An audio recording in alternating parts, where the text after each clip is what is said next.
Hi, and welcome to another episode of Hot Takes with me, the Silver Fox. Jamie Hepburn, the Independence Minister, has come up with a wheeze of an idea. It's something startling, novel, and it would never have been mentioned before. He's got to do something to justify that £100,000 a year he's being paid. He's saying that the next general election should be treated as a de facto referendum. Yeah, that's a great idea. Totally waste of time. Has the guy got nothing? Does he have to just regurgitate old ideas that have been ridiculed in the past, have no legal standing, and will just be totally ignored by the UK government? It's ridiculous, isn't it? This role was created and they put an idiot in, but it's not even a role that the majority of Scots feel a need for. The majority of Scots don't want independence. So why they are paying £100,000 a year for this guy is a mystery. Anyway, we'll take a look at this article and see where it'll all go wrong and why anyone who has got half a brain will know it's a real non-starter. Well, it puts Yousaf out of the kill again, doesn't it? Yeah. Anyway, here we go. So, Yousaf could yet fight the general election as a de facto referendum. Well, he can fight it how he likes. It won't matter. There's no legal basis. The UK government in Westminster will not accept the result. Anyway, so getting into it here, Yousaf could still fight the forthcoming general election as a de facto referendum, his independence minister has indicated, despite deep misgivings among some of his MPs, because they know it is folly, it is madness. They know the result has no legal basis, the government have no obligation on it, and the worst thing is, if the SNP fail to get an absolute majority, it will be seen as a rejection, another repudiation of both SNP and of independence. And it's a very big risk and a big gamble.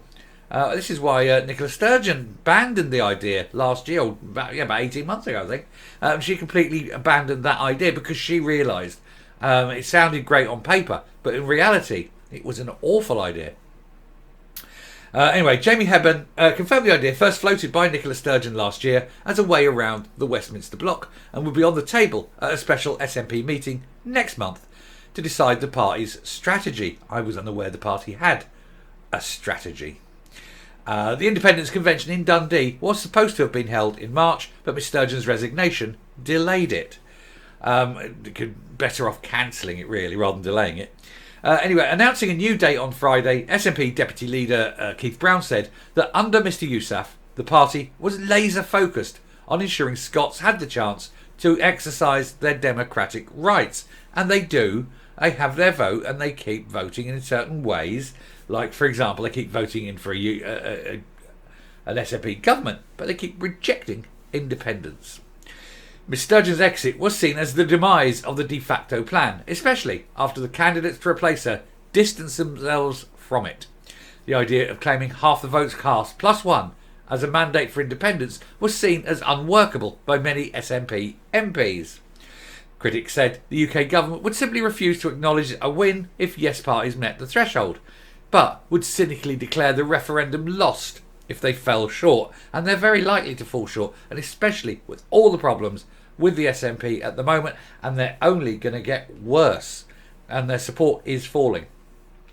In his first speech of the leadership race, Mr Yousaf said the SNP must avoid the quagmire of process and grow for support for independence until it was settled will of Scotland instead. It will never, ever be the settled will of Scotland, because most Scots aren't stupid enough to fall for the line that independence is going to benefit them.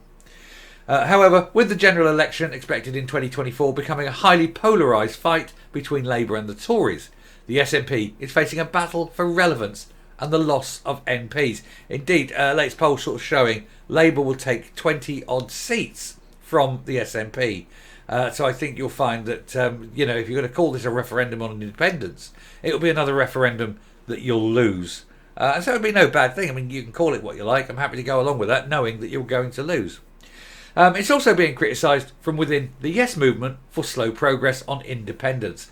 Mr Yousaf asked Rishi Sunak to give Holyrood the power to hold IndyRef 2, and they're already planning for IndyRef 3. It's in their first face-to-face meeting, but the Prime Minister immediately refused. Mr Hepburn, the first dedicated Minister for Independence, was asked to set out his plan on BBC Scotland's Sunday show, given the Westminster parties are opposed to a new vote. But you have to ask also why you've got a Minister of Independence when the majority of Scots don't want it, and they're being told to pay out of public money, out of taxpayers' money, for a man whose role is to ensure that he loses an election, or he loses a referendum, because he can never win it. It's just a case of how close he can become.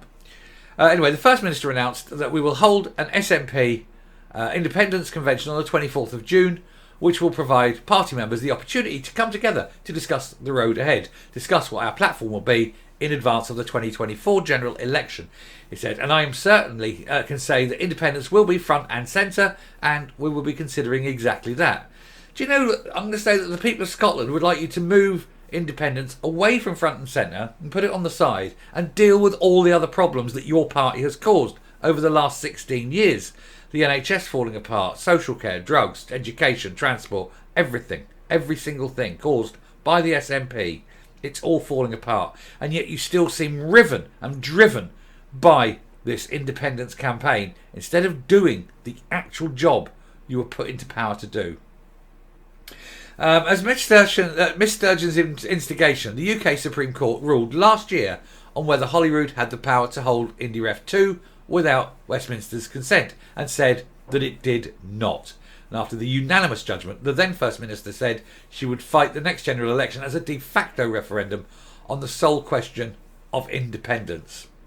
Asked if a de facto referendum was still on the table, Mr Hepburn said, well, the First Minister has said that so long as it's rightly within the parameters of the legal electoral route, no options should be taken off the table, so that will form part of our discussion. So basically he's saying he knows a real referendum is unwinnable, so they have to go through the back door. They have to try and trick people into voting for the SNP and then claiming that as the referendum. It's disingenuous, it's dishonest. And it goes to show how desperate the SNP are, because they know they could never, ever win a referendum. The All Under One banner group last week invited Mr Yousaf to speak at its rally in Stirling on June the 24th, saying that Yes supporters expected the leader of the SNP to take part.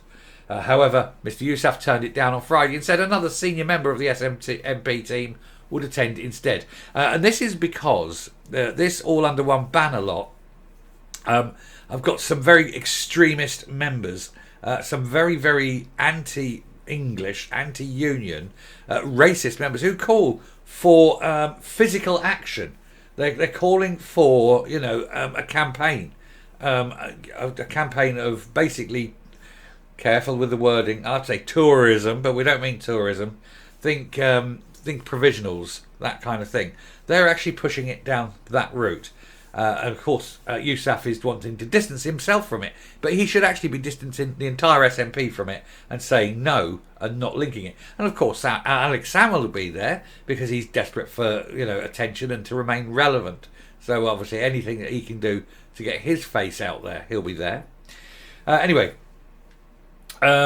On Saturday, Mr Brown announced that the members-only independence convention would also be on June 24th, creating a diary clash, and that Mr Yousaf would therefore be in Dundee. I'm wondering if this announced meeting was deliberately chosen as June the 14th to ensure that Humza Yousaf didn't have to go to this place. He's got history on diary clashes with inconvenient, dates, if we say.